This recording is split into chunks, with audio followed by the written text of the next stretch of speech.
You would have swore he just saw Kathy Ireland nude for the first time. Oh, yeah. Oh, yeah. Oh, yeah. Slow down. Back it up. Titillating. Oh, yeah. Oh, back that there up there. Oh. With stereo sound. Fuck you, Jason Biggs! Hello, and welcome to the DBLBACK Podcast. Episode 8, welcome. I'm Brent, your host for the podcast, co-founder of DBLBACK.com. Here to talk to you a little bit, hopefully catch up with my pals, my fellow DBLBACKers. If you want to think of us, just a couple guys catching up on the week, seeing maybe what we might have missed or things we've rediscovered, and just kind of getting back in touch with one another on some things we ought to double back on. We hope you can do the same. I know I've got a couple other guys out here joining me today. Dave? Yeah, how's it going, Brent? Things are going well for me, sir. And you? Good. Good. Toph? Hey, dude. I'm Toph, DBLBACK's resident traveling salesman and your favorite rapper's favorite blogger. And we appreciate your traveling sales. Keith's also joining me on the podcast. Hey, buddy. Good day to you, sir. Good day. Wanted to posit a question. Do you think you could get high off pube hair? Yeah, I think that's a great topic to lead off a podcast. What? I've just been watching The League, man, and it's like the first episode of The League in season 1, man. Paul Shear's character, man, he has that thing framed in his like baller ass like loft downtown. So he smoked. Wait. He smoked pube hair. He thought he was smoking weed, like being cool, but they're always busting on that guy, and they're like, dude, that was like from the root of my shaft, bro. Like, and he smoked pubic hair. How did you make that mistake? It's not there. I've seen enough covers of High Times to understand that there's some really dank stuff, and it has a strange appearance from time to time, but pubes? Yeah, I mean, I think that the dead giveaway would just be the curly nature, and it's brown. Or the fact that it's hair, which, you know, you have. Well, I mean, like, weed has hairs on it. That's science, but, like, I don't know that you would be able to. You should be able to determine that you're smoking like bodily hair. Well, I mean, like Brent, I garner 98% of all of my wisdom from the covers of High Times magazines. Yeah, I mean, I don't even know if science would help us in this avenue. You know, probably not. There's some things science is not equipped to handle, and this might be one of them. Yeah, or sanity, like reason or sanity or logic. We should probably leave this one behind. I'd like to be in the control group if we were ever going to have a scientific experiment. I do not want to be in the pube group. Just putting that out there. I want a placebo when we do this test, please. Yeah, can I wonder if you could, you know how on some scientific studies you can get paid to be a part of the study. Some of them pay pretty handsomely. I wonder if you could get signed up for the all-time control group side of the study, where like I'm just always in the control group, but I still get paid like everybody else. I'm just always taking Oxycontin. I'm not getting the placebos. Yeah, wow, I think like half of Florida is probably signed up for that plan already. It's a really long list. Fuck. Oxycontin instead of a placebo? Where does one sign up? All right, so what's going on this week besides pube hair? I had a fantastic mini debate this week with a coworker that I thought warranted DBLBACK material. Awesome. I think, like, just recently, I think it was either today or within the past 2-3 days, I saw the teaser poster for Dumb and Dumber 2, which is just the... Wasn't that already a thing? No, that was Dumb and Dumberer, which was actually a prequel and starred neither Jim Carrey nor Jeff Daniels. This is actually a sequel which does star Jim Carrey and Jeff Daniels. And it's spelled T-O, because they're dumb. So I'm pretty much down for most things that Jeff Daniels does. Like I'm on board for that, but I don't know if they can make this happen again. Like that movie was funny when it first came out, and then when you watched it 100 times, it got funnier every time. I don't know if you can come out with something else and capture that same, let's say, dumbass lightning in a bottle. Je ne sais quoi. Yeah. I do think there's far too lofty of expectations for any sequel of a cult comedic classic as Dumb and Dumber was, but I liken my expectations to what I expected out of Anchorman 2, and actually that leads me to kind of the topic that I was hoping to get some opinions on. What are some of your guys' all-time favorite cult comedies, which may be older? And I think, like the one that actually came up in the conversation with me and the coworker was The Three Amigos. And I don't know if I just love that movie because I saw it when I was younger and it holds that same essence because I saw it when I was younger, or if it's just that fantastic of a comedy. So, yeah. I don't know. Love to hear your takes. I need to figure out what our definition of cult comedy classics is. Like, for me, that movie would be Spaceballs, but does that count as a cult comedy classic? I think so. That's in the middle. Like Ghostbusters is not, right? Yeah, Ghostbusters is definitely not. That's cult. Spaceballs, I would say that's medium ground. I think you can find a large swath of the population who has no idea what you're talking about if you started to quote Spaceballs. I feel like if you're going to go with Mel Brooks movies, if you say Caddyshack, if you say Blazing Saddles or Young Frankenstein, those are the two that are, those are the two that are mainstream, and then Spaceballs is one level below that. I'd say that's fair. I'd say that's fair. I mean, especially Mel Brooks. I mean, you start getting into History of the World Part 1 or High Anxiety. Those are farther off the radar. But yeah, Spaceballs, I think had enough of a. I mean, they had a cartoon spin-off, like 6-8 years ago of Spaceballs. So maybe that doesn't quite achieve cult status. And I'll take your guys' opinion. Does Three Amigos have that type of status? I don't even know what that is. Really? Yeah, I don't even know what that is. And I was also to say that it probably is mainstream. Yeah, I was about to say that too.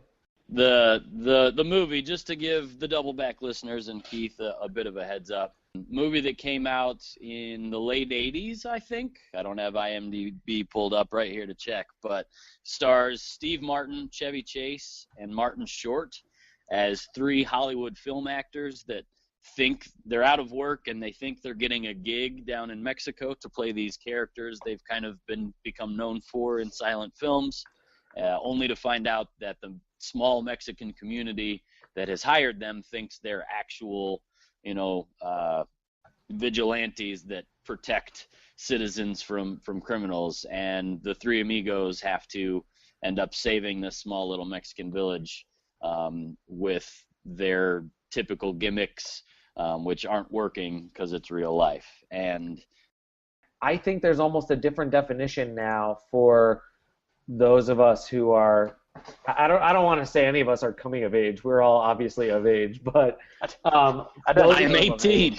Those of us who are talking about media while Netflix is a thing, I think that there are a lot of movies that got cult status on Netflix because they're free to stream as long as you subscribe to Netflix. It's not like you have to go out and buy the DVD. But I think that there are a lot of movies that they end up on Netflix after, they didn't make any money at the theaters. They came and went, and because they pop up on your most recently viewed or most popular on Netflix now, you just end up watching them. So I feel like it's a totally different definition now. Yeah, the concept of cult is kind of an antiquated thing in reality, because that's why sites like doubleback.com exist, is people keep rediscovering things and then they become trendy even if they're outdated. So maybe my use of cult isn't even appropriate for the conversation, but what I'm just curious to see is if you guys have any comedies that kind of hold that special place in your heart, that maybe are ones you saw when you were a little younger and still hold up, have kind of survived the test of time. I like maybe Mallrats. are a little off the radar. Okay. I mean, that's probably like too mainstream too, but that was back like, I don't know, the stink palm, man, when you when he gave the chocolate covered pretzels to that like guy, a chocolate covered pretzel? and he's like licking his fingers. That was just awesome. And then Silent Bob thought he did the Jedi mind trick when he got the VHS tape. I remember Airheads was one of those movies on Comedy Central all the time with Brendan Fraser and Sandler. Sandler was in that movie, and so I think that those movies are movies for us too. I actually got introduced to Dazed and Confused that way. Dazed and Confused was way more popular than obviously I had known, but I got introduced that way because it constantly was playing on TV. It's a very different movie on Comedy Central than the actual theatrical release. Absolutely. Well, it's like Fast Times at Ridgemont High too. That's on the same lines. Comedies don't really do it for me. I know that was how we kind of got into this, but like more cult movies, like The Deer Hunter. Like, dude, that's what I'm talking about. Definitely not a comedy, but like what, late 70s. The Deer Hunter does it for me. No, the cult comedy topic on the DBLBACK podcast was fantastic. They started talking about Deer Hunter. They also started talking about human torture porn. They also started talking about movies where deer get beheaded on screen. Human Centipede version 4. They talked about the first 10 minutes of Bambi. Like, they got after that comedy shit. Comedies that stand the test of time, like things you were introduced to, maybe a decade or two ago, that you still, and I was, I guess, looking for a little more off the radar, but I think there still are cult classics. There are movies that don't get that same kind of airtime, like stuff like Kentucky Fried Movie, like that in no way has been mainstream in the least.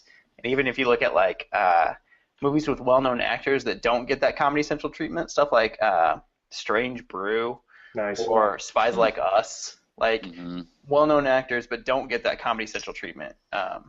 In the same vein, it used to be like Trading Places with Eddie Murphy. Great movie. I loved that movie. That was great. But like, no one's watching Kentucky Fried Movie on Netflix. That still maintains cult status. Yeah. I think it's just that the definition has gotten much more narrow as we've gotten access to a lot more stuff like that.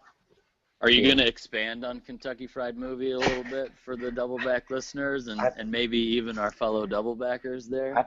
It's a series of, like, it's like if SNL was a movie but didn't have to maintain broadcast standards and carry jokes from one segment to the next. Like, it's very strange. There's no doubt about it. But it definitely was incredibly formative to my sense of humor early on. I was just like, this can be jokes? This is amazing. Let's do this. Topher and I discovered this movie, probably 7th grade? Probably.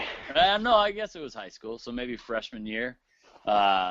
In my basement, I think, we just rented it from the local video store back when those were a thing. On VHS, because we're old. On VHS, and we put it into a VCR. Sorry, kids, we're moving fast on this stuff. And we watched this film just completely on a whim back when you would get recommendations on movies because it was on a wall of pics from the guy. Yeah. I think we found it that way. Let me riff on this. You guys now, Brent, you have been a part of 2 John Landis directed films because The Three Amigos was directed by John Landis. Mm-hmm. If you do a Google search of Kentucky Fried Movie, you get you have 4 naked women doing some kind of stretching. Catholic high school girls in trouble. Okay. and you got an 80% on Rotten Tomatoes from the 70s. So I'm feeling pretty good about this. I may have to go back. It's not a laugh a minute type thing, but you'll know within the first 5 minutes if you're gonna like the rest of it. And this isn't the days like someone would have to drive you to the video store. Like if you pick the wrong movie, your night was over. Yeah, it was done. No Netflix where you're like, I'm just gonna go on to the next thing. It was like, no, we have physical media in our hands, and it's this or Brent's 7th grade concert choir again. So was after doing a quick Google image search myself, was this movie also, if you discovered it in about the 7th grade, was this movie also one of your first exposures to female topless exposure? There's a lot of exposure. Probably not, but it might have been the first time that like we rented a movie and brought home and there were boobies on it. It sounds worse and worse. I'm going to jump in here and try to rescue this. It was the first time that it was used specifically to be funny. Yeah. Like Catholic High School Girls in Trouble is only meant to be titillating.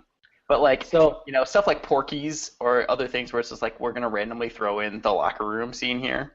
Yeah. Like, used it, and it's kind of titillating and kind of, like, this poked fun at all of that whatsoever. And that was, like, the first time it was really like, okay, good, this is strange, and this is funny, and very clearly, like, lowest common denominator bait. So a movie, I guess, that would kind of fit this definition, but it was also, for me, my first exposure to female nudity in movies, because kids who are listening to this, we did not have internet connections that were reliable and or unlimited. Dude, the struggle is real. You actually had to get a magazine. You had or get a VHS player.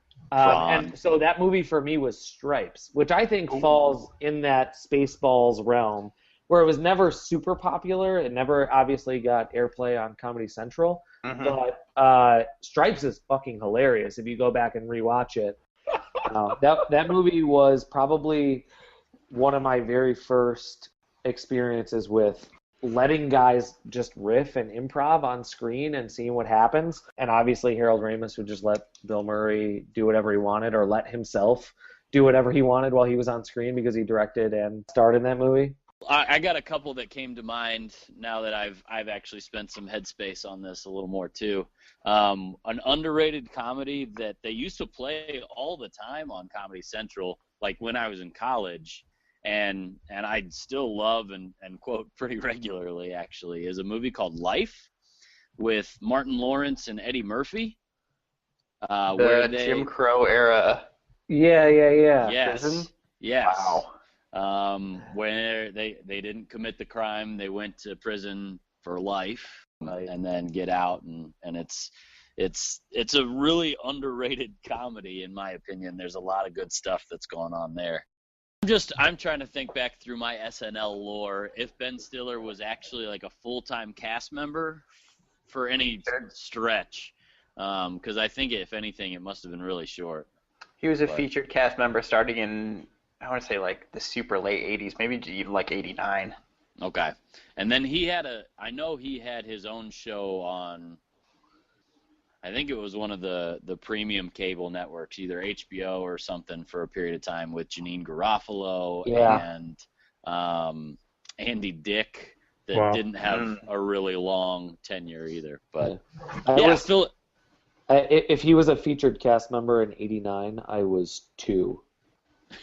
So it was 2. So yeah, fair enough. That works. Hey, I want to double back on one of the previous podcasts that you guys did about having access, man. Do you really think that SNL used to be better than it is now? Because I would say you would. I'm gonna nip that shit in the bud. All right. Well, no, and I think that it doesn't even have to just be SNL, but I think like maybe the medium in general, was it just, I mean, I think that, I don't know, when you look back and reminisce as like your little water cooler talk or whatever with the guys, it's like you always remember like these movies that were so great, like from back in the day, and it's like, is it because we didn't have access back then? Was that part of it? Or was it truly just a better product and it's just become kind of watered down over time, and maybe access doesn't play a part at all? I think you've made a great point in that it used to be that when, and you know, I'm going to extrapolate a water cooler to a school locker, but you know, after SNL in its heyday in like the mid 90s, when it spawned, you know, 3 movies a year that held up as feature properties, you know, that was something that was actually discussed. And now it's just, I basically just wait for someone to link me to the next Drunk Uncle clip, and that's all I really need from SNL. That's after it's totally different now, where like SNL was the one thing that commented on all that was going on, and they did it at the end of the week. That's totally different, where like something happens now, and I can literally go on Twitter right now, and somebody will be commenting on it. If you follow the right Twitter savvy comedian, like you can get comedic feedback on something right now. So it's really tough to hold those guys up to the same standard as what was happening pre-internet. It's so tough. I think that said, while I don't think the quality of SNL is as good as it used to be, I would say that I think TV in general is much, much better now. And some of that is thanks to the rise of premium cable, and some of that is thanks to, places like Netflix and other content avenues. But, like, if you look at, even just going back through a lot of HBO stuff like Flight of the Conchords and anything that Louis C.K. ever does, and, there are a lot of comedic television is much, much better now than it used to be. When you look at, is everything HBO ever has done, or Showtime, or even fucking Stars, better than Everybody Loves Raymond? Yes, it is. For that matter, anything that would end up on, or anything that ends up on Funny or Die Now used to be the only avenue for that was SNL sketches 25 years ago. So it's sketches. Just grabbing onto the back of the car. Sketches get stitches. So that's sketching on Sega, and that game was awesome. Yeah, I had rollerblades on, and I was grabbing onto the back of Camaros. You could take bats and like chains, and it was like a road rash for inline skaters. Oh, yeah, road rash.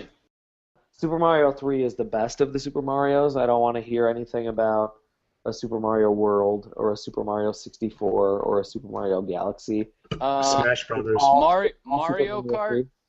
No, it's all Super Mario 3. That's the only one. Smash Brothers. There were a couple of years ago, I downloaded an emulator, and instead of studying for Western Civ finals, my uncle and I played Super Mario 3 from start to finish, all 8 worlds, and beat it in roughly 4 hours. But I feel like that was a better use of my time because I had that experience. Yeah, I have that experience, but I don't remember shit about Western Civ. It's unimportant. Yeah. How old's your uncle? All right, I don't want to get into this, but he's all right. Don't then stop. My mother's half brother. Stop it. No, just stop it. He's actually younger than me. That's true. That's real life. True story. No, I feel. I'm my own grandpa. I actually kind of feel bad for bringing that up. My mother's half brother. It's not scandalous. It's not weird. My grandfather got remarried, and he's got game. I don't know what to tell you. Actually, that's pretty strange. Cool. That's not strange at all. No. That just means that there's game that runs in your family, which means you have hope, Dave. Yeah. Well, I'm already engaged, so I don't have to worry about game anymore. Yeah, you're good to go. Oh, Mike Tyson's Punch-Out! It's not even close. Oh, yeah, there you go. Whoa. Like Duck Hunt. To this day, my beloved wife actually bought me a double system emulator off of Amazon that runs the original NES and SNES carts. And I sat down and played Mike Tyson's Punch-Out for the first time in, a decade, maybe longer. And I still remembered all the patterns, which tells you exactly what I did with my entire childhood. Yeah. Man, you got a good wife. Time well spent. What was your favorite opponent in that game? Not the toughest, not the easiest, but your favorite one just looks-wise. King Hippo is so good. That dude will just straight murder you until you figured out the pattern, and then he became incredibly easy. But there's just something really satisfying about punching a morbidly obese man in the stomach until his pants fall down. Agreed. Actually, I like that cat, that German cat with the handlebar mustache, just because he wore pantalones while he was boxing. He wore pantalones. He did. That's what really worked out for you. God, who was that? But Don Flamingo was also good. He brought the rose out to the ring and mocked you. I honestly think that the tagline for this podcast should now be, there's something oddly satisfying about punching a morbidly obese man until his pants fall down. I don't really feel bad about it. I second that motion. Yo, Jason Biggs is a fucking chump, yo. That's all I gotta say. You fight that man? Is that what you're saying? He's so bitch made. Well, he does fuck pies. So. No one has ever had that serious an opinion about that on the internet.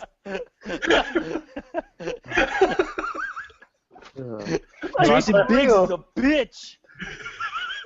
I plant my flag firmly. The whole fucking double-back consolidatorium fucking hates you. Finger guns. Yeah, finger guns. Jason Biggs. Get the fuck out of here. You're a dead man walking. Put a loaf of bread on that motherfucker's head. I better not see you at my local Chipotle. You fucking pie fucker. Oh my god. I'm having a small heart attack. Dude, and this is why we podcast. Not only has no one has ever been this passionate about Jason Biggs, but nothing on the Double Back podcast has ever made us this passionate about anything. Fuck you, Jason Biggs. Yo, we fucking don't out. like you. Double back up, Jason Biggs down, bitch. It's I best not see you in these streets. Mashable down, Jason Biggs down, double back up. Yeah, we're making a lot of enemies out here, man. This is West Coast shit. Tupac is gonna be proud of me. I loved Saving Silverman, but you were a fucking ass tard. The whole movie. You ruined American Pie for me, man. You just ruined it, all of it. What an asshole. I'm better now. My face hurts. Oh my god.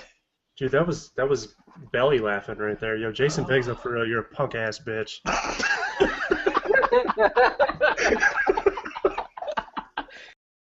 All right, so what are the rest of you double backing on this week? I'm looking into some good liability insurance after this podcast because I'm sure I'm gonna have some representatives of Jason Biggs reaching out to me. So You need to lawyer up. You need to lawyer up right lawyering now. up to the gills. Reach out to our attorney, Ryan Burns. Where's he at when you need him, man? Brian J. Burns, Esquire. Yeah, not a real attorney. Absolutely not. However, But he's never lost a case. that is true.